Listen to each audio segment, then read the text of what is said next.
Nah, justru presidensial threshold yang kita terapkan di Indonesia dalam pengertian pembatasan pencalonan itu nggak ada dalam konstitusi. Itu bikinan DPR yang kemudian dikenal atau dipahami oleh MK sebagai open legal policy. Jadi itu kalau kita merujuk pada teori maupun praktek sistem presidensial di belahan negara lain. Nah, Indonesia memang unik ya, seringkali punya tafsir sendiri di luar dari buku teks yang ada mengenai praktek politik sistem presidensial.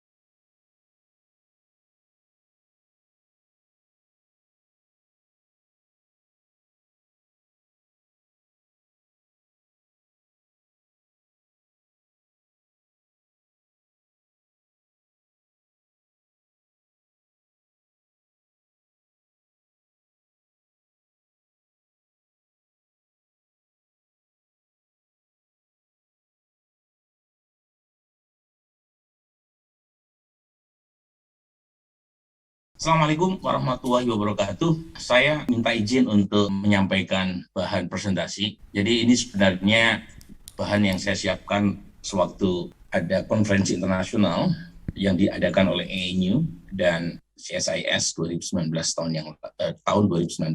Pakai bahasa Inggris ya bang ya. Kebetulan pesertanya bule, jadi Iya. nanti saya bahasa Indonesia saja. Jadi saya punya waktu cuma 10 menit, slide-nya cukup panjang, 17, jadi saya akan coba ringkaskan beberapa poin yang ingin saya sampaikan. Nah, kalau saya masih punya waktu, saya ingin membahas apa yang tadi disampaikan oleh Pak Anies Mata terkait dengan bagaimana perubahan itu dimungkinkan terjadi. Tapi kalau tidak ada waktu, karena waktu cuma 10 menit, izinkan saya untuk membahasnya dalam sesi Tanya jawab. Q&A. Kira-kira background-nya adalah kita punya satu sistem pemilu yang selalu berubah-ubah setiap kali menjelang pemilu diadakan. Jadi pertanyaan yang muncul kemudian adalah apakah pemerintah dan DPR tidak punya satu skema yang baku yang bisa membuat sistem pemilu yang betul-betul bertahan lama dan berkualitas. Sebab kalau diadakan perubahan tiap kali jelang pemilu, itu mengesankan bahwa pemerintah dan DPR tidak punya skema baku terkait dengan sistem pemilu yang kita pakai. Jadi itu background utamanya. Nah, yang muncul kemudian selalu perdebatan yang berputar-putar terkait dengan presidential threshold dan parliamentary threshold. Jadi mengapa sering muncul perdebatan atau perubahan menjelang pemilu? Karena itu berkaitan dengan nasib partai politik dan kandidat presiden. Jadi kesulitan utamanya mengapa sering terjadi perubahan, karena memang sangat politis poin-poin yang selama ini menjadi bahan diskusi di DPR maupun pemerintahan. Jadi karena menyangkut nasib politik banyak orang itulah kemudian seringkali perubahan yang dilakukan oleh pemerintah atau DPR itu bersifat trial and error. Jadi untuk kepentingan jangka pendek dari mereka yang punya hasrat untuk mempertahankan atau merebut kekuasaan. Nah, dua poin utamanya sebagian sudah disebutkan sama Pak Anies Mata. Nah, saya akan membahas satu terkait dengan presidential threshold. Jadi kalau kita lihat konteks presidential threshold, itu adalah ambang batas pencalonan bagi seseorang calon presiden atau wakil presiden untuk bisa maju dalam pilpres. 20% kursi di DPR atau 25% suara sah secara nasional. Nah, kalau kita lihat tahun 2019 yang lalu, koalisi Jokowi itu menuntut satu threshold yang kurang lebih sama dengan apa yang sudah diterapkan di pilpres sebelumnya. Sementara koalisi Pak Prabowo itu menginginkan threshold dihapuskan atau setidaknya dikurangi. Nah, kalau kita lihat konteks di negara lain, terus terang presidensial threshold ini itu agak keluar dari bakunya. Jadi kalau dalam sistem presidensial yang disebut dengan presidential threshold itu bukan ambang batas pencalonan seperti yang kita pahami di Indonesia, tapi syarat kedipilihan. Jadi beda ya. Jadi kalau kita lihat misalnya Brazil, Ekuador, Argentina yang kebetulan memakai sistem presidensial sama seperti kita, itu bukan syarat pencalonan bagi seseorang calon presiden atau wakil presiden untuk bisa maju dalam pilpres, tetapi syarat kedipilihan. Nah, itu persis agak mirip pengertiannya dengan parliamentary threshold. Jadi partai kalau memenuhi syarat KPU boleh ikut dalam pemilu legislatif, tetapi untuk bisa mendudukkan wakilnya di parlemen, partai harus memenuhi syarat minimal yang disebut dengan istilah parliamentary threshold. Kalau dalam konteks presidential threshold yang kita pahami dan kita lakukan di Indonesia, itu beda dengan parliamentary threshold. Jadi seorang calon capres atau wapres tidak bisa maju ke pilpres kalau tidak mengantongi syarat minimum pencalonan presiden. Nah, ini namanya syarat pencalonan, bukan syarat kedipilihan. Nah, di Brazil, seseorang calon presiden itu bisa maju, dan kalau misalnya memenuhi presidential threshold, suaranya dapat 50% plus 1, baru dia ditetapkan sebagai presiden terpilih. Di Ekuador juga demikian, 50% plus 1 atau 45% suara yang diperoleh oleh seorang capres, kemudian selisih antara capres 45%, taruhlah demikian, dengan peringkat kedua, kalau misalnya dalam selisih 10%, maka capres di Ekuador tadi menang. Begitu juga dengan Argentina. Di Argentina bukan 50% plus 1, tapi 45% atau 40%. Bisa menang sepanjang selisih pertama dengan kedua itu selisihnya 10%. Jadi nggak harus dapat 50% per 1. Asalkan selisih pertama dengan kedua itu 10%, dia bisa menang. Tetapi tidak ada pembatasan yang ketat seperti di Indonesia dalam konteks untuk bisa maju di Pilpres. Bahkan di Amerika Serikat pun, orang seperti Ross Perot misalnya, capres independen, bukan dari partai politik, bisa maju. Jadi dalam konteks sistem presidensial, seharusnya tidak ada presidensial threshold dalam pengertian pembatasan pencalonan. Yang ada adalah presidensial threshold sebagai syarat kedipilihan. Orang bisa maju sebagai capres, tetapi untuk bisa menang ada batas minimum yang harus diperoleh oleh seorang capres. Nah, di Indonesia sebenarnya presidensial threshold dalam pengertian eligibility requirement itu sudah ada. Nanti Bung Refli bisa bicara itu. Syarat bagi capres untuk menang harus dapat sekian persen di sekian provinsi dan seterusnya sudah ada. Nah, justru presidensial threshold yang kita terapkan di Indonesia dalam pengertian pembatasan pencalonan itu nggak ada dalam konstitusi. Itu bikinan DPR yang kemudian dikenal atau dipahami oleh MK sebagai open legal policy. Jadi itu kalau kita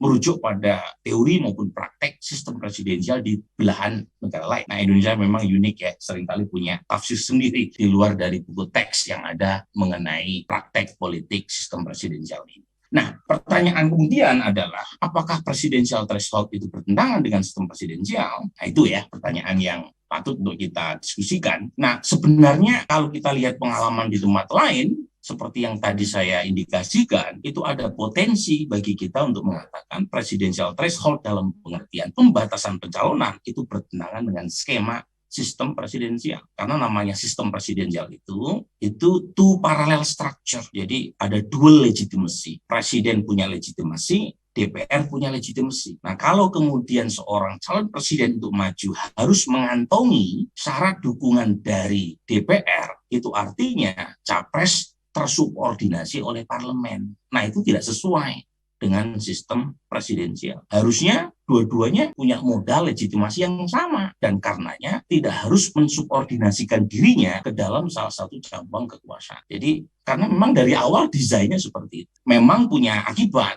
yaitu munculnya koalisi minoritas karena presiden maju sendiri, kemudian DPR juga maju melalui tiket sendiri, melalui pemilihan yang lain. Sangat mungkin presiden yang terpilih tidak mendapatkan dukungan dari partai yang bersangkutan di DPR yang memenuhi syarat mayoritas, apalagi dalam sistem multi partai ekstrim. Tetapi kenyataan kita, kalau kita lihat di Indonesia, itu nggak ada masalah koalisi minoritas itu. Jadi minority president itu nggak ada problem. Buktinya SBY 2004, Pak Jokowi 2014, ketika partai pengusungnya hanya minoritas di parlemen, tetapi bisa survive karena memang banyak keunggulan atau presidensial veto ya yang dimiliki oleh seorang presiden di Indonesia. Jadi nggak ada masalah sebenarnya. Kekhawatiran yang selama ini dibangun mengapa sistem presidensial threshold tinggi dalam arti ditujukan untuk menguatkan presidensial, itu kekhawatiran yang terlalu dibuat-buat. Nah, problem presidensial threshold dalam konteks pembatasan pencalonan tadi, itu bukan hanya problem dari sisi substantif, yaitu bertentangan dengan sistem presidensial, tetapi juga bertentangan dengan logika teknis dalam konteks Pilpres dan Pileg secara serentak. Jadi karena kita melakukan Pilpres dan Pileg secara serentak sejak 2014, maka adanya presidensial threshold itu punya masalah lain. Apa masalah lainnya? Tiket basi dipakai lagi. Dalam kasus 2019 kemarin, presidensial threshold didasarkan pada perolehan pemilu legislatif 2014. Sementara pada pemilu sebelumnya, calon pemilih itu tidak memilih partai yang dipakai dalam konteks Pilpres juga. Jadi ada persoalan di situ. Karena Pileg dan Pilpres dilakukan secara serentak, seharusnya tidak ada presidensial threshold. Jangankan 0%, harusnya nggak ada. Betul-betul nggak ada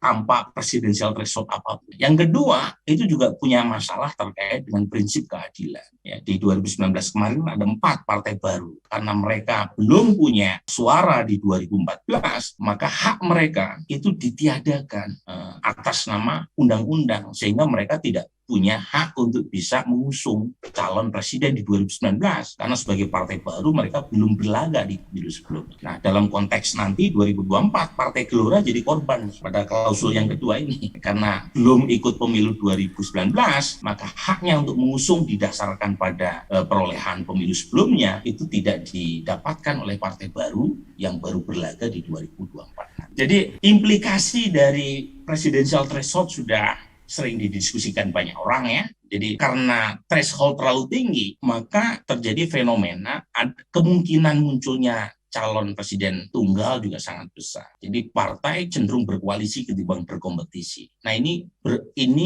bertentangan dengan nature-nya demokrasi. Demokrasi itu manusia lawan manusia, bukan manusia lawan kotak kosong. Jadi kalau threshold terlalu tinggi, sangat mungkin seorang capres itu mengakumulasi dukungan dari partai-partai dan partai-partai enggan untuk memunculkan kadernya maju dalam Pilpres. Dan itu yang dirugikan adalah pemilih. Yang kedua adalah hilangnya kesempatan buat munculnya capres alternatif. Dan terakhir adalah polarisasi politik. Kalau terjadi dua pengkutuban, mau tidak mau ada sumber daya primordial yang dimaksimalkan oleh kedua calon. Tapi polarisasi politik ini juga tetap muncul meskipun capresnya lebih dari 2, sepanjang masih ada sistem 2 putaran seperti yang diamanatkan dalam konstitusi kita. Nah, soal PT parliamentary threshold ini saya skip aja, tapi saya ingin menegaskan ini data yang Bapak-Ibu sekalian bisa cek. Kita pernah memakai ET electoral threshold tahun 2004 3%, kemudian parliamentary threshold tahun 2009 2,5%, 2014 3,5%, terakhir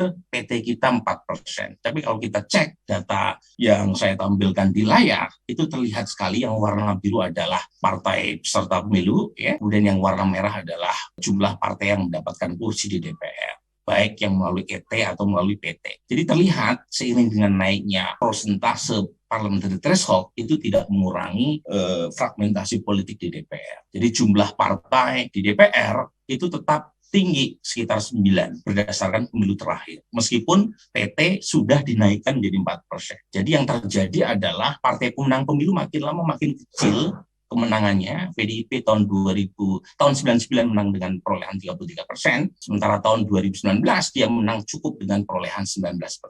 Jadi yang bertambah adalah partai-partai tengah proporsi suaranya. Nah, pertanyaan yang terakhir yang penting untuk kita tanya adalah bagaimana dengan parliamentary threshold? Apakah justified atau tidak? Apakah ada standar yang sifatnya baku atau tidak? Nggak ada. Jadi itu simply berdasarkan pada kesepakatan antar politisi dan pemerintah. Yang kedua tergantung oleh dinamika politik.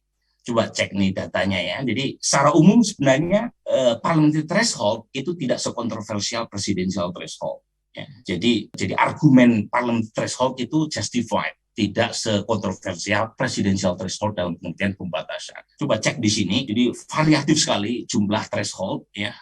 Di Belanda itu cuma 0,67%. Jadi buat partai silahkan ikut, tidak ada pembatasan, asalkan memenuhi syarat administratif. Tetapi kalau dapat 0,67% di Belanda, udah bisa mendudukan wakil. Tapi di Turki itu cuma 10%, besar sekali. Makanya suara hilang di Turki besar sekali, karena PT-nya tinggi. Yang menyaingi Turki adalah Prancis. Jadi secara umum praktek parliamentary threshold itu cukup besar, cukup banyak dilakukan oleh banyak negara, dan itu dianggap suatu hal yang wajar. Soal besarannya itu sangat tergantung oleh dinamika politik di parlemen. Singkatnya, presidensial threshold menurut saya perlu dihapus. Bukan sudah dikurangi ya, tetapi dihapus. Tapi parliamentary threshold menurut saya tetap perlu diadakan. Tetapi jangan terlalu tinggi. Karena kalau terlalu tinggi, itu bisa merugikan pluralisme politik. Jadi parliamentary threshold tetap diadakan, tetapi jangan dinaikkan terus. Apalagi ada usulan 7,5%. Itu bisa mengurangi pluralisme politik yang kemudian merugikan kontestasi ya, atau kompetisi elektoral. Ini pas seperti apa yang ingin saya respon terkait dengan presentasi Pak Ketua Umum tadi. Jadi pertanyaan dalam literatur ilmu politik adalah kondisi seperti apa yang memungkinkan buat lawmakers untuk melakukan reform, sementara lawmakers tadi terpilih melalui aturan lama. Jadi ini pertanyaan terkait dengan threshold tadi. Threshold ini yang punya hak untuk mengubah kan pemerintah dan DPR. Kalau misalnya MK menolak sekali lagi judicial review yang diajukan oleh Bung Refli dan kawan-kawan. Nah pertanyaannya adalah apa yang membuat DPR dan pemerintah mengubah suatu aturan di mana mereka mendapatkan keuntungan secara elektoral dengan adanya aturan tersebut. Nah itu ada 3 teori di situ. Perubahan terjadi kalau misalnya lawmakers melakukan reform. Yang pertama namanya systematic value. Ada kegagalan sistematik. Jadi kalau misalnya tahun 98, sebuah sistem hancur lebur dan karenanya lawmakers tidak ada peluang sedikit pun untuk menolak adanya perubahan. Nah yang kedua itu namanya catalytic events.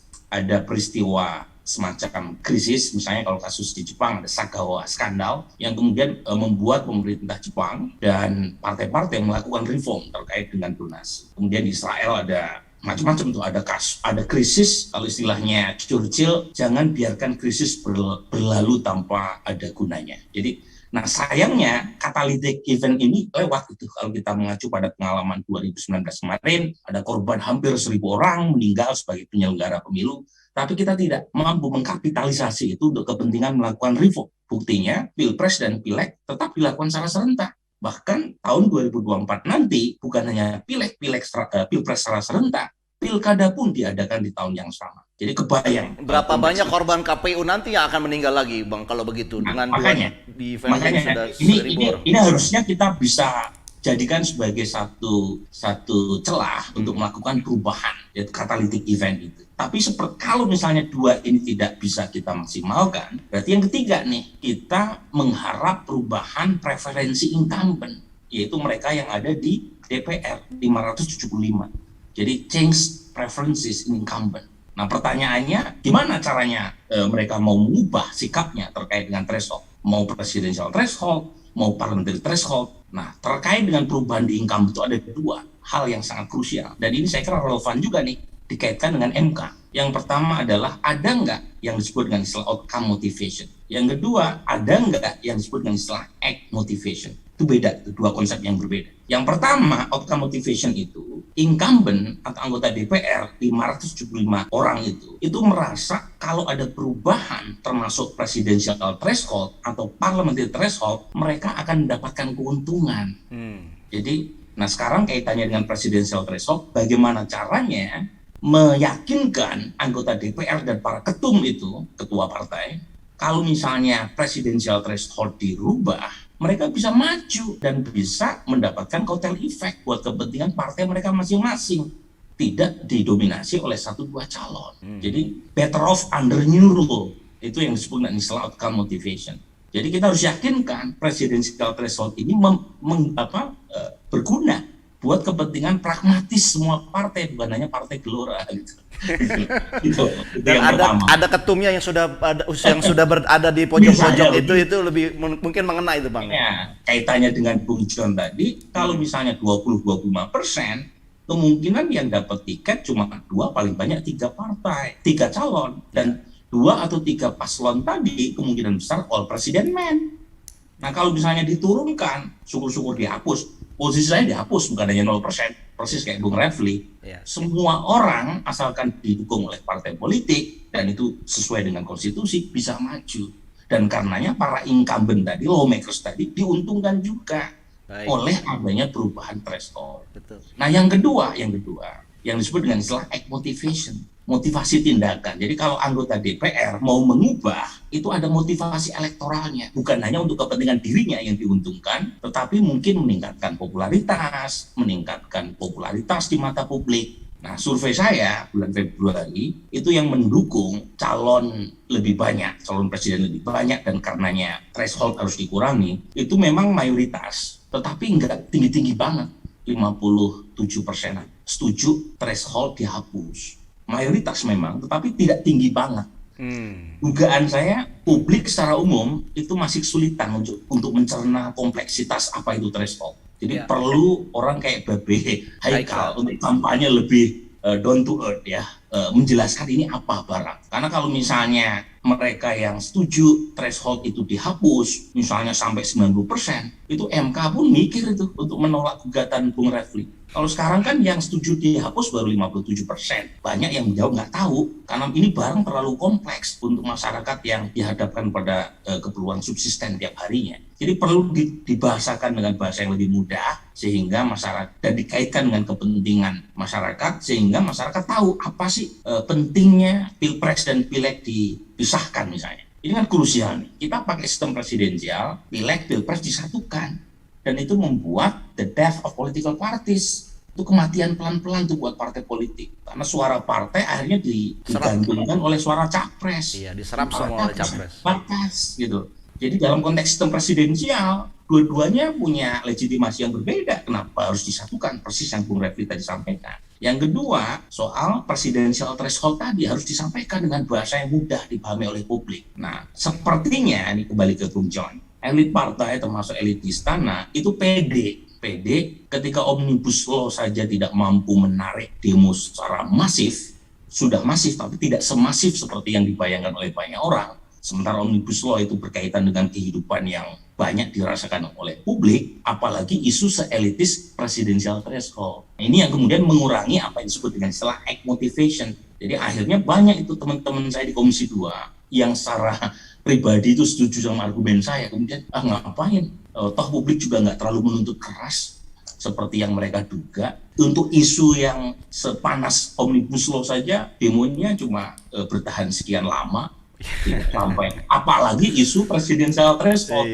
yang harus membuka literatur banyak dan membuat masyarakat harus mengerti. Jadi kayaknya dari obrolan orang-orang yang dekat sama abang nih mau didatangin DPR ini sama masa begitu. Betul. Jadi sebenarnya mereka preferensinya udah sama. Tonya udah sama. Udah sama. Cuma memang harus tadi ada dominasi ketum tadi ya, ketum-ketum itu ya yang perlu diyakinkan bahwa mereka bisa mendapatkan keuntungan elektoral kalau misalnya presidensial threshold dihapus. Mereka bisa maju, mereka bisa memberikan manfaat buat partainya. Dengan adanya kotel efek, tanpa harus bergantung kepada capres lain yang alih-alih memberikan kotel efek buat partainya masing-masing, tapi justru menguntungkan buat partai si capres. Saya setuju sekali ya dengan Bung Andri tadi. Memang ada kesan partai-partai menengah dan kecil itu menjadi follower ketimbang menjadi trendsetter. Jadi mereka menjadi pengikut. Padahal kalau dipikirkan secara matang, baik dari pertimbangan akademik maupun pertimbangan politis subjektif dari masing-masing partai, justru mereka diuntungkan dengan adanya reforming. Mereka diuntungkan tuh dengan gugatan Bung Refli, kalau itu goal. Jadi ini terus terang saya sebut dalam paper saya yang dimuat oleh sebuah jurnal, apa yang saya sebut dengan fenomena one party rule. Jadi partai banyak di Indonesia ini, minimal ada 9 partai yang lolos PT, tetapi perilakunya cuma satu, yaitu partai Jokowi. Jadi coba lihat tuh, kita punya banyak partai tapi perilakunya sama dalam soal Omnibus Law, dalam soal revisi Undang-Undang KPK, dalam soal banyak hal termasuk gagalnya revisi Undang-Undang KPK, revisi Undang-Undang Pemilu. Jadi yang ada partai istana, meskipun banyak partai, kita punya banyak partai, tetapi kanalisasi atau fungsi agregasi publik yang tadi disampaikan oleh Bung Fahri itu nggak disuarakan oleh elit-elit partai. Jangankan elit partai yang ada di koalisi pemerintahan, elit partai yang ada di oposisi juga tidak menyuarakan hal yang sama. Jadi yang disebut one party rule ini itu merugikan kepentingan publik karena partai yang banyak tadi cenderung berkoalisi ketimbang berkompetisi. Nah ini masalah besar nih. Menarik. Kalau ini istilahnya mereka cenderung bersekongkol ketimbang berkelahi. Padahal dalam konteks demokrasi kelahi itu penting, terutama kelahi argumen. Ini gara-gara Bang Fahri salah satunya nggak ada di DPR kali Bang. Jadi semua udah one party rule. Nah, yang kedua soal Bung Andri tadi ya, pertanyaan yang kedua soal berapa parliamentary threshold. Saya termasuk orang yang tidak setuju parliamentary threshold itu dinaikkan terlalu tinggi. Itu bahaya tuh buat pluralisme politik. Jadi kalau misalnya parliamentary threshold dinaikkan, misalnya sampai 5%, 7%, saya khawatir tidak ada satupun partai Islam yang bisa selamat. Dan itu bahaya buat Republik ini. Jadi harus ada representasi dari partai Islam. Karena studi saya bersama Diego Fossati dan Ed Aspinall dan Eve Warburton dari dimuat sama jurnal terkemuka di dunia, Electoral Studies sama partai politik, cuma ada satu representasi ideologis yang hidup di sistem kepartaian kita, yaitu cleavage berdasarkan agama versus nasionalis. Kalau misalnya satu-satunya cleavage ini hilang, udah selesai tuh representasi politik kita. Nah, jadi kalau misalnya parliamentary threshold dinaikkan, itu yang bahaya, ada beberapa partai Islam yang kemungkinan tidak lolos. Dan itu berbahaya sekali. Di beberapa tempat di Timur Tengah, ketika satu pilar kepartean tidak masuk dalam sistem politik formal, justru menimbulkan persoalan terkait dengan isu-isu keamanan. Karena mereka nggak punya saluran untuk menyalurkan aspirasinya melalui jalur parlementer. Nah, ini bahaya. Jadi saya sih maksimal 4%, tapi syukur-syukur diturunkan. Ya. Saya dalam hal presidential threshold, posisi saya memang agak berbeda dibandingkan dengan isu parliamentary threshold, karena itu justified. Karena parliamentary threshold itu kan tidak membatasi partai untuk berkompetisi. Sementara kalau presidential threshold itu membatasi orang untuk berkompetisi dalam pilpres. Itu bedanya. Baik. Dalam parliamentary threshold, partai boleh masuk. Tentu harus mengikuti syarat administratif tadi. Tetapi ketika mereka gagal mendapatkan suara minimal untuk bisa mendudukan wakilnya di parlemen, baru mereka nggak bisa masuk. Tapi tidak se-ekstrim Turki 10%. Makanya cuma ada 3 partai umumnya ya yang lolos ke parlemen Turki. Baik. Jadi kita cari titik keseimbangan tanpa harus mengorbankan pluralisme politik, integrasi nasional, dan suara rakyat.